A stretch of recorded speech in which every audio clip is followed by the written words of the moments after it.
Welcome to Paranormal Heart Podcast with host Kat Ward.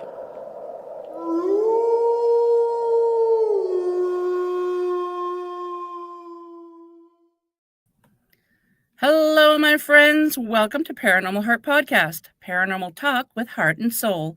Tonight's segment is pre-recorded, streaming on United Public Radio Network, 107.7 New Orleans and 105.3 the Gulf Coast, YouTube, and any place you find your favorite podcast. You already know I'm your host, Kat Ward. Thank you so much for taking the time to hang out with us. So, folks, my special guest tonight is, for segment 48, is return guest Chucky Danger.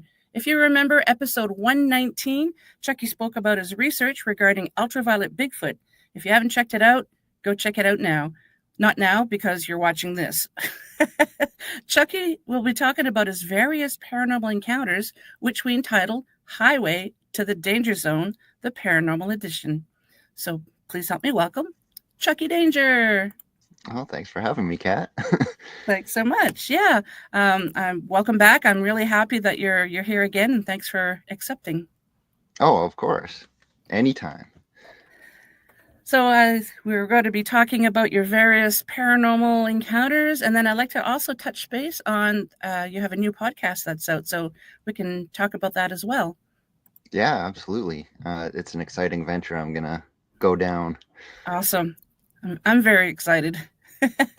So let's start with your humble beginnings. How did you get into the paranormal, and what were your first encounters?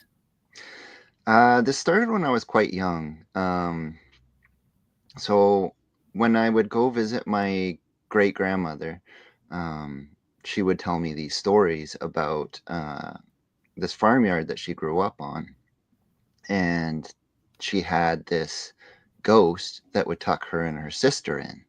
Oh. And they lived in the attic of this house. And so every night they would dare each other to see who would be the most brave and stay out of the bed sheets the longest whenever the ghost would come up the stairs and tuck them in. Like it would stand at the end of their bed kind of thing.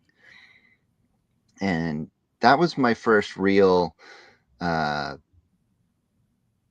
knowledge of ghosts and stuff happening, other than like TV shows and Scooby-Doo on Saturday mornings. Yeah. Sorry I had to do it. But the fun thing is this farmhouse isn't very far away from where I lived. And so we would drive by it on the highway, and I would see this old dilapidated house. Like no one's living there now. Mm-hmm. In fact, it's gotten so bad that the new owners of the house have propped up this old farmhouse with 2 sea cans so it doesn't collapse. Oh, wow. Yeah. But every time we drive by, you'd have that in your imagination, like, oh, there's a ghost in there.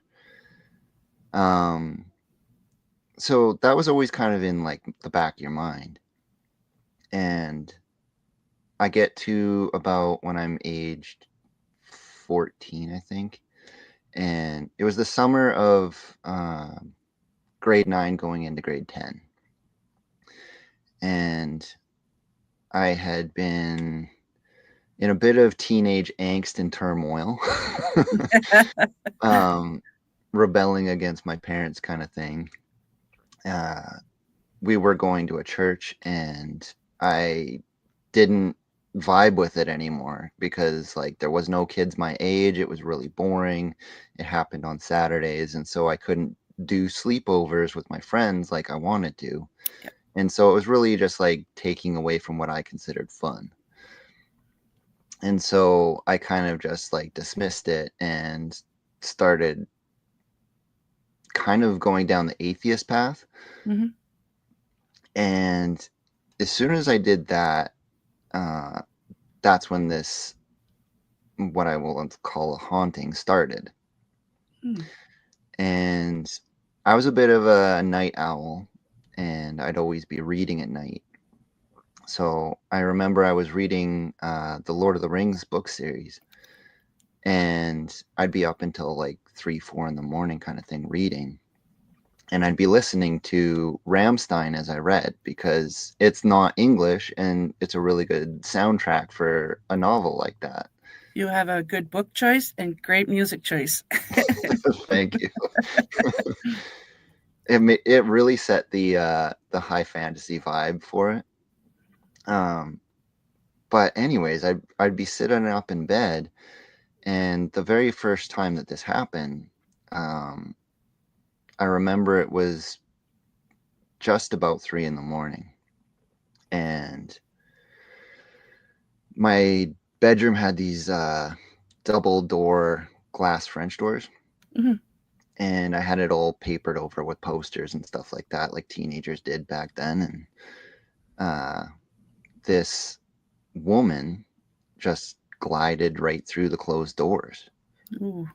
And she was wearing like a Victorian era dress with like the big poofy shoulders, and she had like the little hat on with the doily around the fringe and the doily around the cuffs. Like, it was very detailed. It was like as if this person was in my room, just not standing, because she was floating across the floor with Could the you see dress through her, or was she solid? solid. Oh, wow. Yeah. Like, this was a very solid apparition. And she'd never made eye contact, but I could see that she was like blonde hair, light color eyes. Um, like, there was a bit of a weirdness to the color. It's hard to explain, but like you could see the pattern on the dress and everything. Hmm. And what she did is she just came through the doors and slid right across the room, and then out the wall on the other side beside me. And my jaw hit the floor, and it was a mix of fear and amazement because, like, Yeah. it was, what the heck is No this? kidding. And my memory just went, oh, maybe this is like great grandma's ghost, Hmm. and like maybe this is like a family thing. And I didn't really think much of it, and I kind of told my friends about it. But then it kept happening, and this being would return almost on a nightly basis. Hmm. Much the same kind of thing all the time. I had this big headboard on my bed, and the lamp was set on the top of that. And whenever this thing would come into the room, I'd always reach for my lamp to try to get the light to make it go away. That was kind of my childhood. This will make it go. Yeah. But anytime I would reach for the lamp, I'd get this blizzard cold wind blow through my room, like quite Hmm. aggressively, actually. Wow. And, this is like the heat of the summer, so that doesn't really make a lot of sense. Hmm. And you get the heebie jeebies and just dive under the bed sheets. Now, this uh, entity started standing at the end of my bed. And, that makes you not so brave. Yeah. I can remember even having friends over for sleepovers. I had two over in particular, and one of them experienced the blizzard cold wind. Like, we could sense that something was in the room. We didn't exactly see it, but you got that feeling of being watched, and the temperature in the room just dropped. And when you went for the lamp, that wind would blow, and then we were both afraid. It always went away at 3 a.m. Like, it just seemed like a cutoff period, just like bam, stopped. Hmm. The other friend that I had over, he actually was sleeping on the floor on some cushions, and we were up late talking about girls or something like that. And the woman came through the doors like the first time and just like glid across the room, right between both of us. And that was the last time he came over for a sleepover. Oh. How old were you again? 14? Yeah, 14 or 15, Yeah. something like that. Yeah, so it was quite spooky, and I didn't really know what to do with it. Um, Eventually, shit started ramping up on the fear, Mm. and I would hide underneath the bed sheets when I see it come into the room, and then I can remember it. It stood on the end of the bed, and you could Mm. feel like the indentation in the mattress where the feet would be. Of course, I'm underneath the cover, so I'm not seeing what this thing's doing. Yeah. Uh, but eventually it would just stop. But it's just the creepiest.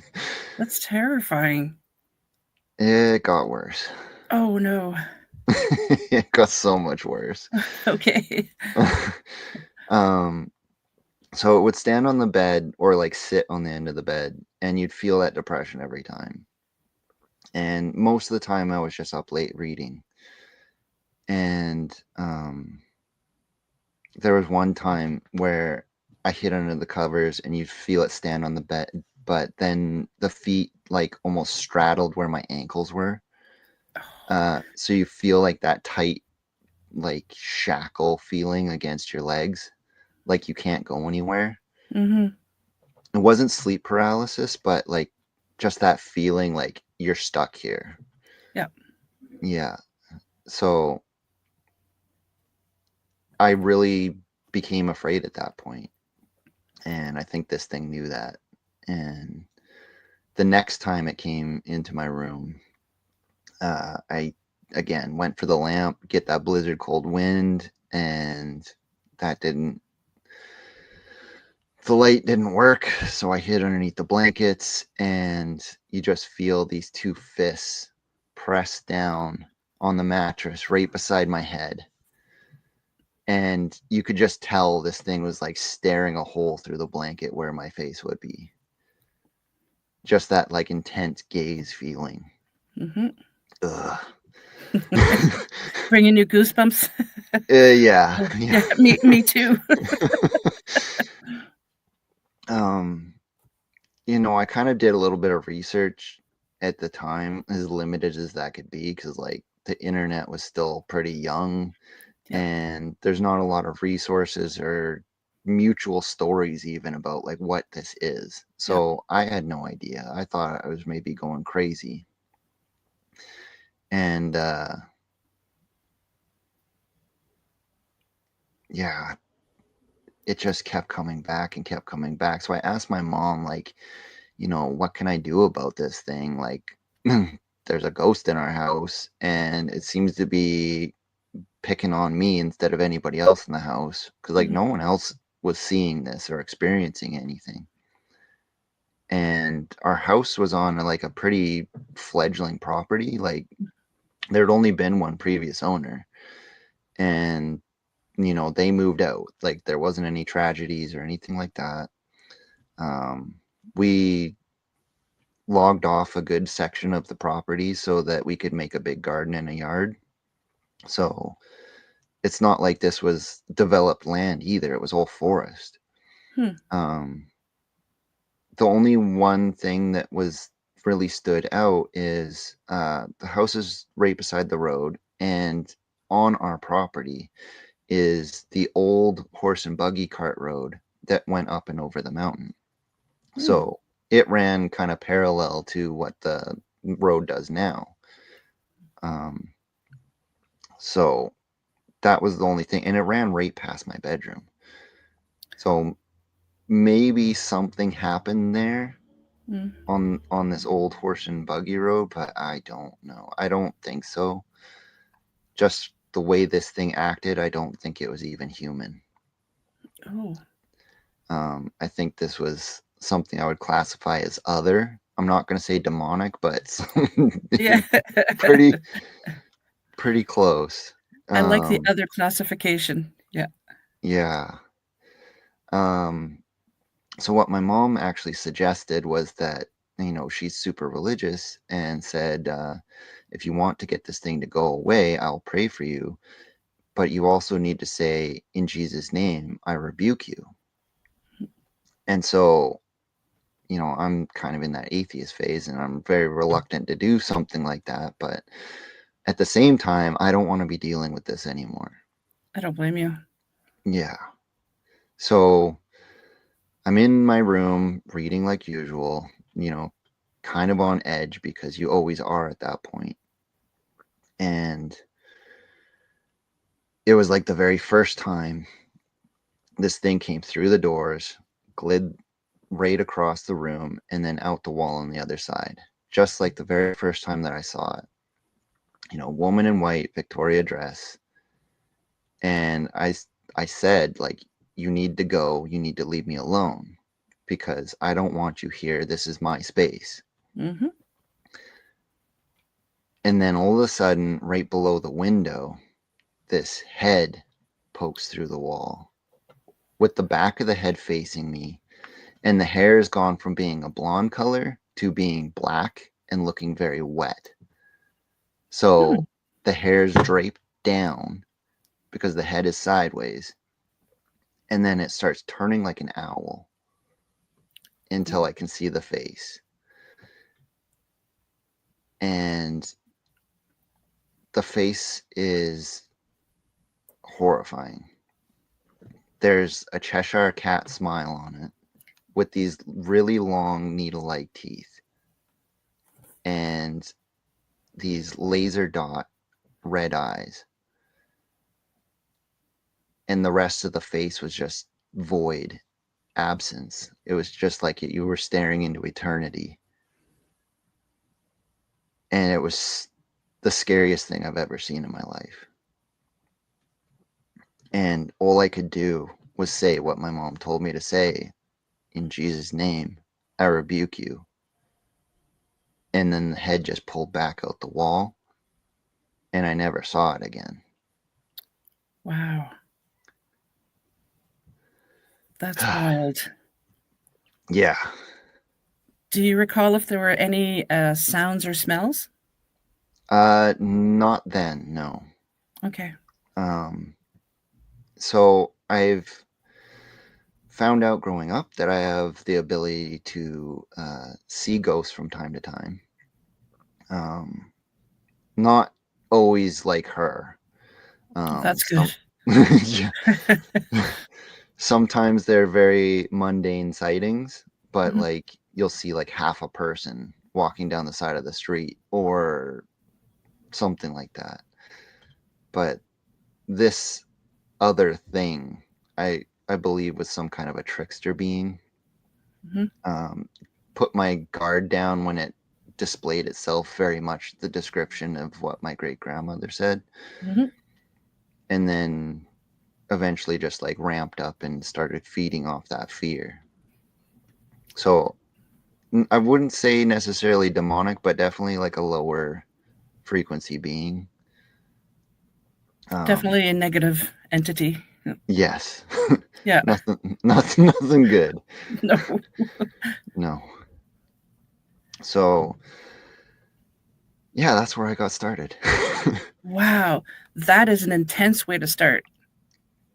Do you recall if anybody else in the family had ever seen anything like that or any ghost in general?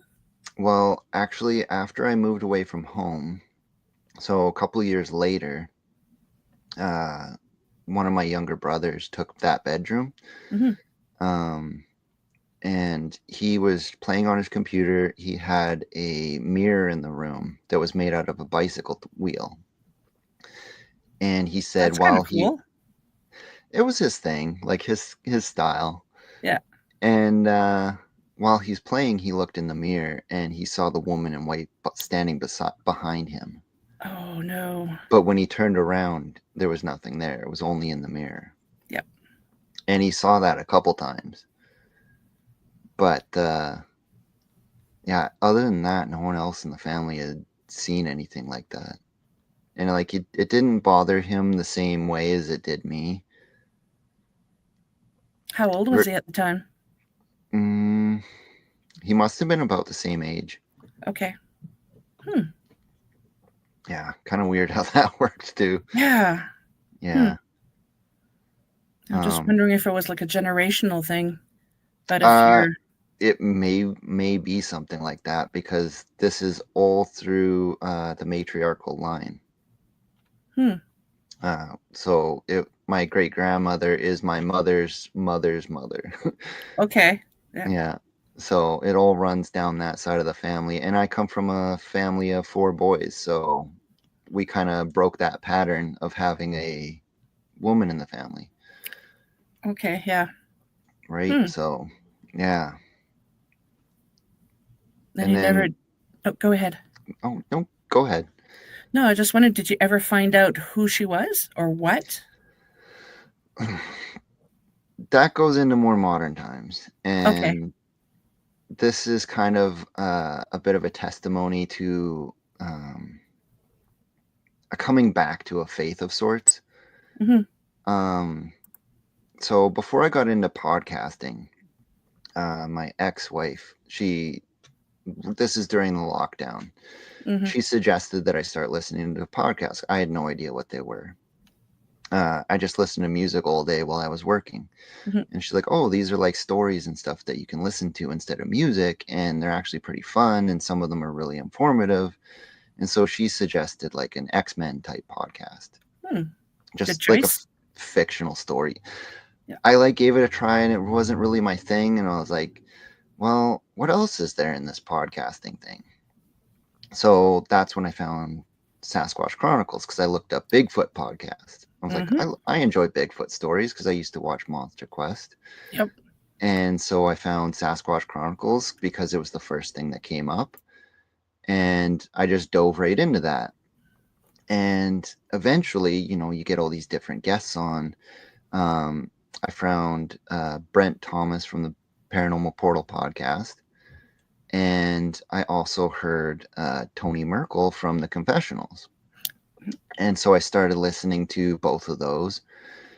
And while I'm listening to the Confessionals, I hear a story of a man that had a very similar haunting with a very similar being. Hmm. He described the Cheshire cat smile with the really needle-like teeth, except this thing was like hanging from the ceiling in his house. Oh, that's even creepier. It's pretty creepy. Yep. And he did the very same thing, just like with more authority. Mhm. He said, in the name of Jesus, I rebuke you, Yep. and made this thing go away. And when he said that, Tony kind of just stopped him from talking. He's like, bro, you sound like you got superpowers. And I that sentence kind of stuck with me. I'm like, that does kind of sound like a superpower. It does. Yeah. It's like, maybe I got this faith thing a little bit wrong, Hmm. because like I got really into like science is the answer to things. Hmm. I guess you would call that like not Scientology, but like scientism. Is that a um, word? It is now. it is now. um, so I started exploring the idea of, maybe the creator does exist, and maybe I need to try talking to him, her, it, whatever. Yep. And so I was taking the dog for a walk one evening, and this is in August, and we're in a severe drought that year. Mm. There's forest fires happening all over the place. And I just look at the mountains and I'm like, God, if you do exist, I need a sign to make me believe again. Mm. Um, I know that the forests are getting punished this year. Like the heat is really bad, and perhaps us humans don't deserve any rain, but please don't punish the forest and the animals and everything that live up there Mm. on our behalf. Is like, if you could make it rain on these mountains, I will believe again. And it's just a thought in my head kind of thing. I didn't speak this out loud. I just had this thought as I walked my dog. And then I forgot about it, and I went back inside and I got about my daily life. Mm. I wake up the next day, and this was on a weekend. I take the dog out for our morning walk so he could go out and go pee. and I lived on a farm. I walked past the cow pasture and I look around and I'm in the bottom of this valley and I can see all around me, surrounded by mountains. And along all the mountains around town and just the mountains, it was raining. Oh, wow. And This was the next day? this is the next day. And so I'm walking down my driveway in this super dry dust, like the earth is cracked, it's so dry. Oh, wow. And I see all this rain on the mountains and I'm just kind of like, wow. And then all of a sudden, in like a 6-foot circle around me, it rains. No way. And I hear this voice over my right shoulder that's Mhm. not my inner monologue. And it says, "Fear not, and steel yourself in the Holy Spirit, for you were given dominion on earth." That's amazing. I was like, wow. It was pretty incredible. I have goosebumps, and for whatever reason, my eyes are tearing up. Holy cow. I don't, it's just, wow. It was pretty powerful. Yeah. Yeah. And so I kind of came back to exploring faith in my own way. Mhm. I never went to church or anything like that, but I started reading the Bible again and like really diving into having a faith and understanding what that means. Mhm. And, I tested the creator and I was given a test right back. Yeah. 2 weeks later, after I've done a little bit of a personal deep dive into stuff and I'm on my path, I was working 4 10-hour shifts at work. And so we would start at 4 a.m. Mhm. And I was the responsible one on the crew, so I would open up the shop in the morning. So I'd be showing up at like 3:30, unlocking the shop, turning on the lights, getting coffee going before everyone else showed up. Mhm. And so I'm the only one in the building when I first arrive. And I have to walk down this hallway to the left and then down another hallway to get to the light switch to turn all the lights on. So all that is on in the building is like this small set of safety lights. So it's very dimly lit. Mhm. And when I come in the morning, I turn that corner and right by where the light switches are, there is what I describe as a being made of smoke, like a humanoid being made of smoke, just standing in the hallway. And when it sees me, it runs into the sandblast bay. Hmm. And then I work in powder coating. So we have these carts that we put poles on that we hang all our parts off of. And this thing comes out of the sandblast bay, grabs the edge of the cart, and then just like kind of peers its head out from the side. And, I'm standing there for a pause for a moment, like, what the hell is this thing? Mhm. But I didn't feel fear. Like in that moment, all of a sudden, I just felt what I would describe as righteous fury. Mm. When I seen that thing, it was almost like I recognized it, Mhm. like it seemed familiar. And I got mad. And I just stood my ground and I said, in Jesus' name, you need to go where he tells you to go. Ooh. And it was almost like someone took a dust devil to this thing's head and sucked it up because it was just like gone. It was crazy. That's amazing. Did you tell anyone at work? I did tell one of my best friends, yeah. What did he But say? he just thought that was crazy wild. Yeah. Super cool. Yeah. That is amazing. So he didn't think you were crazy. No, we have this understanding between the two of us that we can tell each other about the paranormal stuff that we experienced. He's the one that had the sleepover and experienced the blizzard cold wind with this Mhm. thing. Yeah. And when I said that it felt familiar, we both wondered if it was that woman in white in its true form. Hmm. Hmm. That's a possibility. Wow. Yeah, because like the absence of the creator in my life kind of had this thing spur on, and the coming back to that relationship is what closed that door. Hmm. So it was kind of like a full circle to the whole thing, but So probably go ahead. really cool experience. Yeah. Cool yet terrifying at the same time, especially the first part when you were Oh, 14. definitely the first Holy. part. Yeah. Yeah. It's I could just envision the Cheshire smile with the pointy teeth. I mean, the Cheshire cat itself is creepy, I find. Yeah, I mean, it's visually it's very similar to the logo that they use on the Disturbed album. Hmm. Yeah. Um, but the eyes and the teeth are different. Hmm. But very much like that black face with just eyes and a mouth. Ugh, yeah. Yeah. Yeah. Good grief. Nothing good. So I'm thinking maybe the smoke that you saw um, could have been the same entity, that woman, but because you were protected, it didn't have enough power to fully manifest to show it this other form. So you could only see the dust, maybe. That's a very real possibility, or maybe Yeah.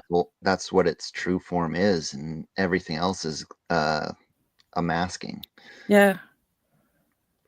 Hard It's to so say. difficult to tell what these beings are, their what their true form is, and what Hmm. they're presenting you with. It's like, is that their true form or is that what they want you to see? So it's very difficult to be able to tell the difference. Yes, yeah. And like the way that it appeared so solid, it really makes me wonder like how many times have we gone through our lives and even interacted with one of these beings and thought it Mhm. was a real person, and it's actually not. Yeah, exactly. I Like actually go ahead. I can remember one day I actually saw two entities in the same morning. Um, and this was like right before Halloween when they say that the veil is the thinnest. Hmm. Uh, I was driving to work and I have to go down this long straight stretch, and there's a street lamp at the end where the stop sign is. And when I was pulling up to that, I just saw like half of a person, like no legs, just Oh, going down the sidewalk underneath this street lamp. And then like as soon as he got out of the beam of light, just like disappeared. And wow. I was like, isn't that like the opposite of what it should be?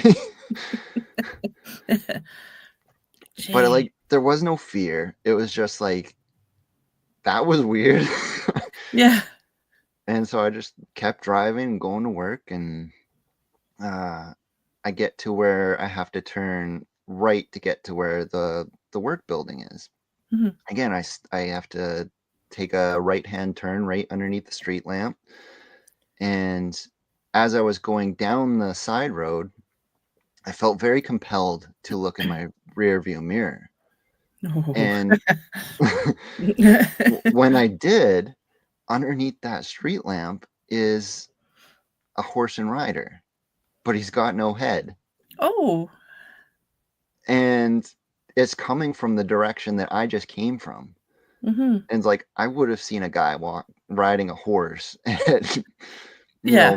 4 in the morning. But Kind of stands out. yeah, and there was nothing like that. And so in my rear view mirror, I see this horse and rider just blast by going the same direction that I was coming from. Hmm. Like the weirdest thing.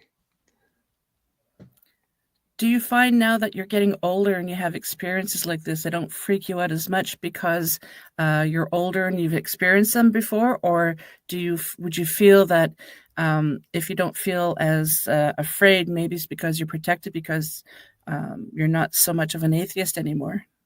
Yeah, I feel pretty grounded in my Mhm. beliefs and protection and all that. And I also know that we hold the authority, really. Yep. Yeah. So it, I mean, yeah, some things are scary, and but fear is how they get you. So Yep. I try not to allow that. It can be difficult, but yeah, Yeah. I had oh, go ahead. No, go No. go. I'd like to Uh, hear. oh, I was just going to say I had an experience one during an investigation where I was it was my duty to set up the cameras, and so I had the cables running and everything. And the lead investigator came up to me, and something tried to either just go through me or tried to take me over. I mean, we were just setting up. We weren't even ready for the investigation yet, and so I grabbed my selenite and my hematite because I just feel a connection to those two in particular, and I was very angry at that entity for daring to try to either walk through me or take me over. I don't know what the intent was, but I was angry. I wasn't in for the very first few seconds. I was just like, oh crap. I was afraid because when the lead investigator was talking, she sounded like she was so far down the hall, I could barely hear her. So like it was like something was pushing my soul back. I don't know where it was going, but and then the anger kicked in, and I was just like, no, you are not doing this. And I started praying and started calling on my ancestors and everything to give me strength. And I had to picture the white light in all around me pushing out, to keep whatever that entity was. And at the beginning of the investigation, I wasn't able to join them. I had to sit at the monitors to watch what everybody else was doing because I was using every ounce of my my being to keep whatever that was away from me. And yeah, like I said, I was mad. So I find sometimes when you have these experiences, the anger actually helps you center yourself and get Hmm. the fear away, and is to show the other whatever that entity is like, no, I'm not putting up with this because you're going to be in trouble now. Oh yeah, yeah, Yeah, yeah, um, absolutely. yeah. Have you It's ever gotten the random smells? every once in a while, just various locations. It's just really Hmm. weird. Cigarette smell is usually one of them, and I don't Okay. know if the location that I was at, if they used to, because back in the day, you used to be able to smoke everywheres, restaurants, malls, taxi cabs, you could smoke everywheres. So I don't know if the buildings that I would actually smell that, if it's just something that I'm picking up because it just saturates in the wall after smoking for many, many years, or if it was somebody walking by. It's probably the latter. But of course, Probably. I have to think, I have to debunk things, it's Of just the way that course. I think. Yeah. But Skeptic thinking first. yes, exactly. Yeah. I can't help it. It's just the way I don't accept everything that goes bump in the night as paranormal. I have to figure out what's going on. Yes. Yes. Yep. Um, I've also had the random smells every now and then. I can't remember what the name of that Claire is.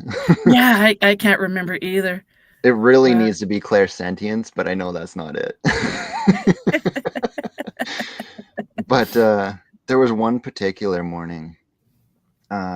Again, I'm just getting in my car to go to work. A lot of this mhm, stuff happens like really early in the morning. Um, but I get into my car and I always lock it at night. mhm. And when I get in, I unlock it and I get in the car and it smells like old woman perfume. Oh, And it was like, this is weird. And so yeah, I'm like, well, I can't really like mess around right now. I'm gonna be late for work. So yeah. I just like hop in, I roll down the windows and I'm driving down to work. Roll down the And windows. It's oh like, yeah. madam, you stink. Well, I mean it was potent. Yeah. And so I'm driving to work and I have to drive past the local cemetery. And right as I'm passing the cemetery, all of a sudden I get this smell of rotten meat from like the back seat. Oh. Yeah, it was gross. Mm. And at this point I am pretty grounded in my protection and stuff. And so like I did my like JJ Rose Oh 777. yeah, I love So JJ. I did my light blast to get this thing gone. And so the scent just like immediately kind of just went away. Hmm. Um but I was really curious as to like what that actually was and what happened. So Mhm.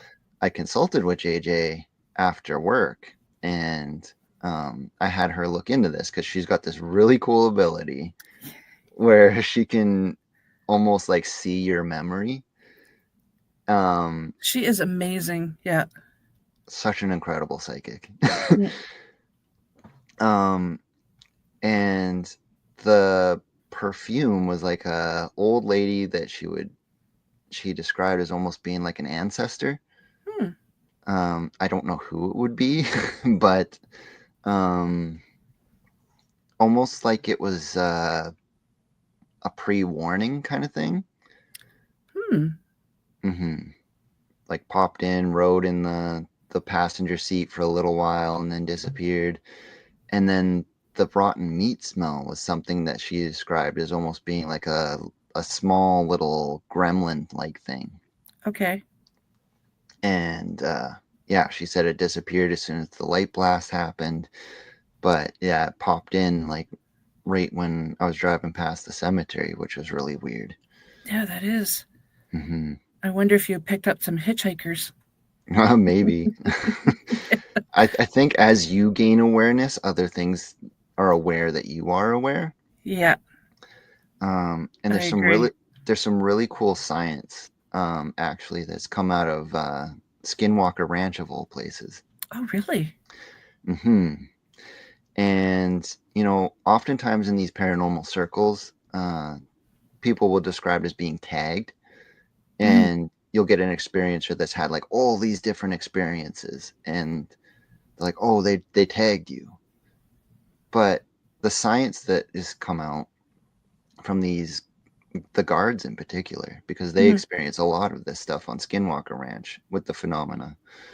Um, it's not just UFOs. They'll encounter ghosts. They'll encounter the skinwalkers, dogmen, Bigfoot, Yeah. all kinds of weird stuff over there.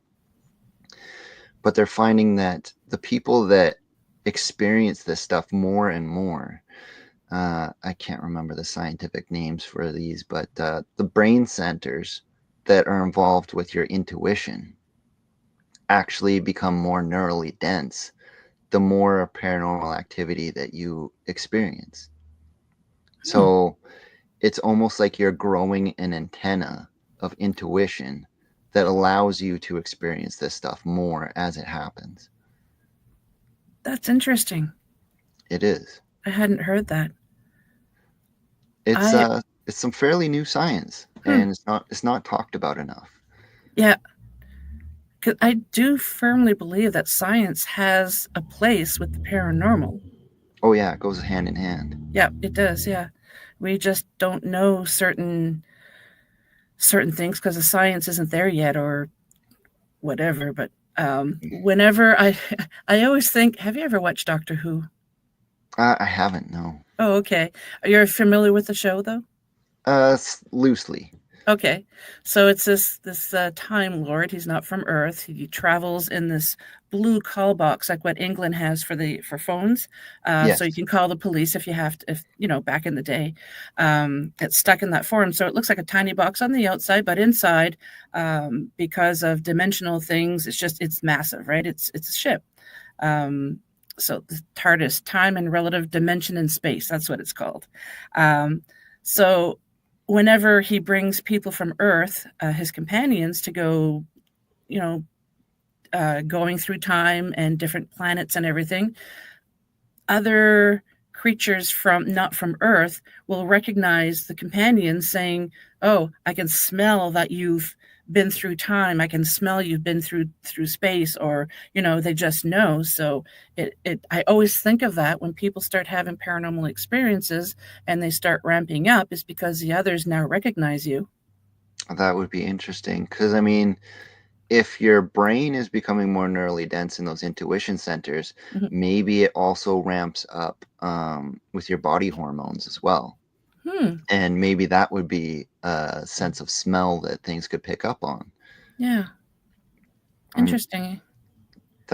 I mean, biologically, that would be a byproduct, you'd think. Yeah. Never thought of it that way. I wish I was smart enough to be able to research that science, but I am not that smart. I don't even know if that kind of a research has been done. Yeah, I know, right? Well, I always like to think if I have an idea that I've never thought of before, I'm pretty sure at least one other person has had that thought too. So I don't know. Yeah, Would what morphogenic resonance is what that's called. Okay. Yeah, so Hmm. as soon as someone has that idea in the collective, two or three other people start having that idea, and from there it starts echoing out amongst humanity. Mm. Um, so, like, say someone breaks the world record, Hmm. and all of a sudden, all these other athletes just start smashing that same record, um, where previously it had been untouchable. That's what they call morphogenic resonance. Hmm. Hmm. Interesting. I like how you put the science in there too. Well, I like to think of these things logically and find logical reasons for how this stuff works. Mm-hmm. I like to take the taboo out of the woo woo. Oh, I like that. The taboo out of the woo-woo. You could Yeah, make T-shirts for that for your show. That could be sure. your it could be your catchphrase. I mean, even now that the telepathy tapes has come out, we're getting some hardback science that's showing that telepathy amongst humans is real, Hmm. especially with the nonverbal autistic kids. Yep. So now that is giving vindication to alien abductees and people that experience mind speak with Sasquatch. Hmm. Um, so everything that has been, blatantly dismissed amongst experiencer stories, we're starting to get actual scientific research and evidence of this being a real thing Hmm. and getting on the edge of understanding of how it works. And I think that's just amazing. I do too.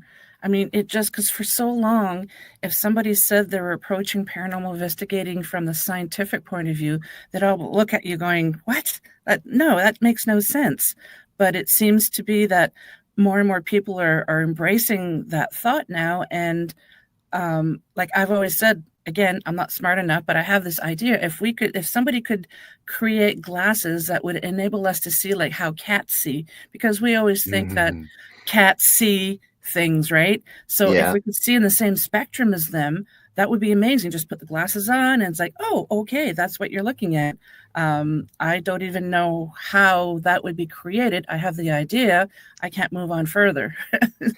actually, there's been some recent scientific breakthroughs in Japan where they've Hmm. made contact lenses that allow you to see in night vision. And they don't require any batteries. They're actually powered by your movement and also your eyes blinking. So Hmm. it's super cool how they use like bioelectricity to like get these things to work. Yeah. And so that essentially lets you see infrared. Now, Hmm. that is a really big breakthrough in terms of paranormal research Mm-hmm. because a lot of UFOs are said to be only visible in infrared spectrums. So, like a lot of the military sensors that they're disclosing in like the congressional hearings, they're finding that like that's in long wave infrared or short wave infrared. They'll swap between the two to catch these things hiding in a spectrum that we just can't see. Yeah. And I mean, Wow. all of this stuff is kind of like soft disclosure in movies like The Predator, Mhm. uh, where, the predator wants to hunt humans, so he swaps over to infrared and sees our body heat. Mm-hmm. And then in Alien versus Predator, when it needs to see the alien, it swaps into a whole nother spectrum in order to see the alien versus seeing the humans. So they're giving you the clues that all these things are just hiding in another spectrum, which is really cool. It is. And, It's wow. and for like ghost hunting, it's given me a whole other idea, because like we're always looking in the radio wave spectrum when we're doing like EVPs and voice box phenomena. But like, what if we could make an audio device that goes into the higher frequencies? So you're looking in the microwave, you're looking in gamma, you're looking all infrared. Like, you can turn all of that into an audio file. Maybe you'll get EVPs from a whole different biology of entities that are living in that other realm. Because all we're picking up is the radio waves, which is a lower frequency on that scale. I mean, we could even go lower than that too and get into like the infrasound. And I mean, they're finding like a lot of animals that we think are silent are actually like very vocal and loud. And they're just communicating in a sound that we can't audibly hear. So, if we start making all these audio devices that can pick up on these different frequencies, what are we going to discover? The loudest creature on the planet is actually a little fish that is no bigger than the tip of your pinky finger. Yeah. Which is just insane. Well, they're now saying that plants you can actually hear them if you have the right technology, which blows me away. I mean, a lot of people we know plants are alive, but are they aware?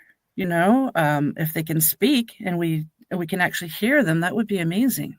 Oh yeah, flowers and bees actually can communicate quite well. The flowers can hear the buzzing of a beehive, and they will turn their heads towards the direction in which the beehive is. And in the ultraviolet, say, take a daisy. All we see is just a plain white petaled flower with a yellow center. But you put it in the ultraviolet, it's also communicating these invisible runways that go down the petal in another color. So like they got pattern to them. So they can hear the beehive, they turn, they display more vividly to the insects. They can make these clicking sounds, kind of slow to our hearing, but they are making an audible sound. And they're also using bioelectrics, which is another sense that we don't often think about. Now, the bees are positively charged and the flowers are negatively charged. I think I got that right. It could be the other way around. Okay. But they're opposite polar charges to each other. So when a bee comes in and it will hear the flower clicking, and then it can see the visual display of those flower petals inviting it in. So it gets that ultraviolet sense, it gets the hearing, it can sense that this flower has the opposite charge to itself. So when the bee lands on the flower, the way that it actually collects the pollen on its back legs is not just from rubbing up against it, but it's a magnetic exchange. The pollen will actually jump to the bee while it's collecting the nectar. And then once the bee is done and it goes and flies off, that flower has then taken on a positive charge. And so when the next bee comes along, it'll sense, oh, this one's already been visited. There's going to be nothing there. So it'll go on to the next flower until that flower is then recharged its nectar and is ready to be pollinated again. So the world has got this crazy way of communication that we just don't ever think about or understand. Yeah. I think you've mentioned that in episode 119 before about the bees and the flowers.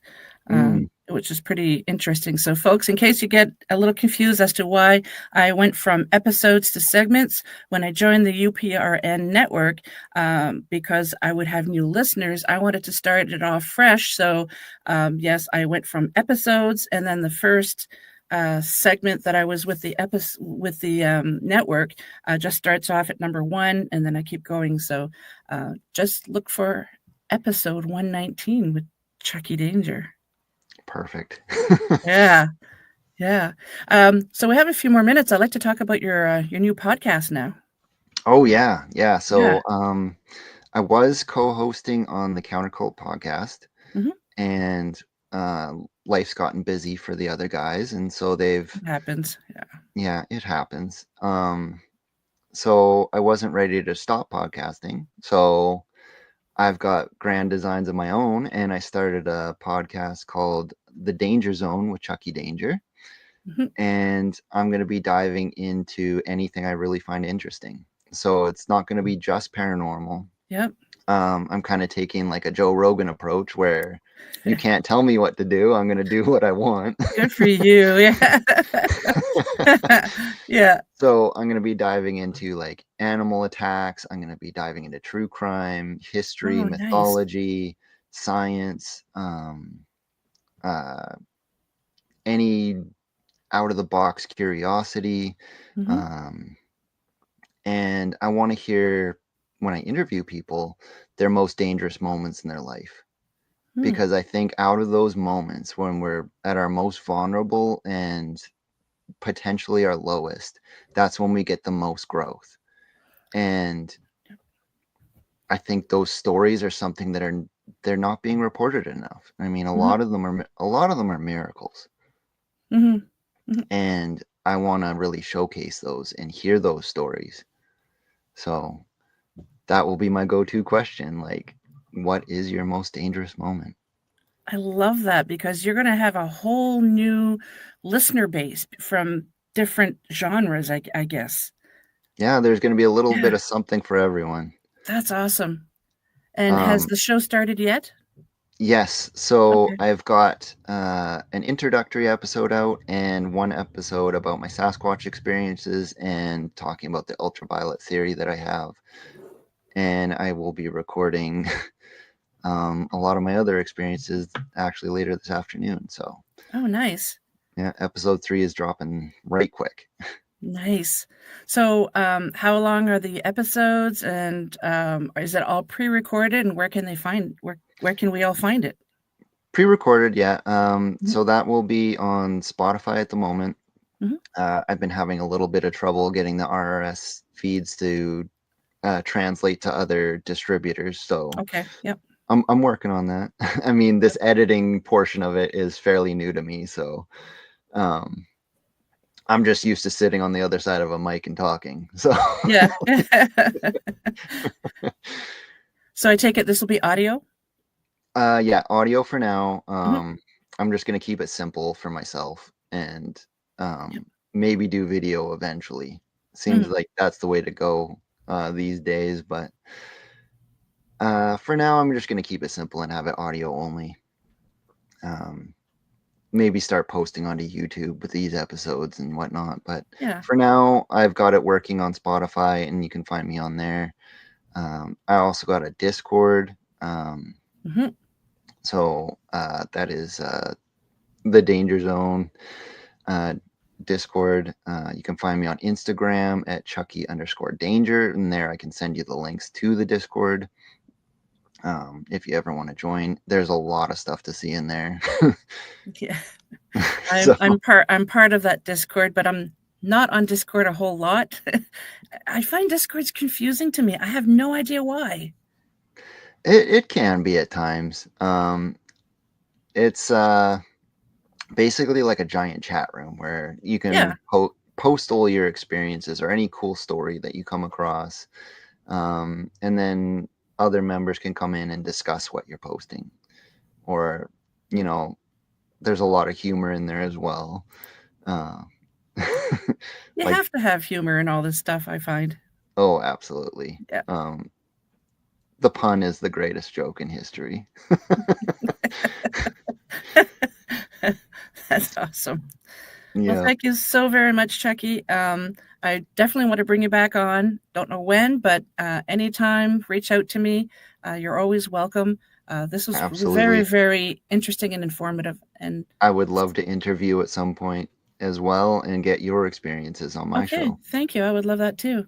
And thank you so much for telling us about your creepy experiences early on. I mean, I could I could tell that there's still a part of you that it's still there and very real. So thank you very much for sharing. Yeah, when I'm a very visual thinker, Hmm. so when I start going through those memories, I can see it Yep. when I'm talking.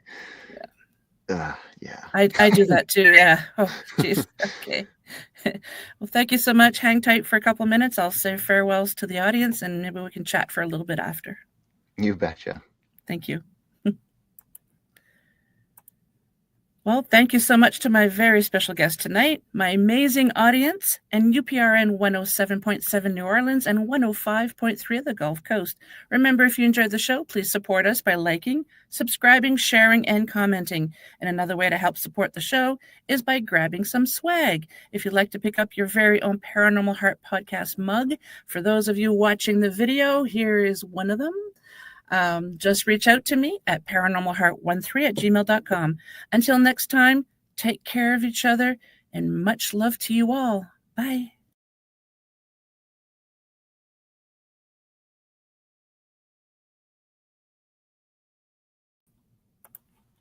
I can't believe that an hour went.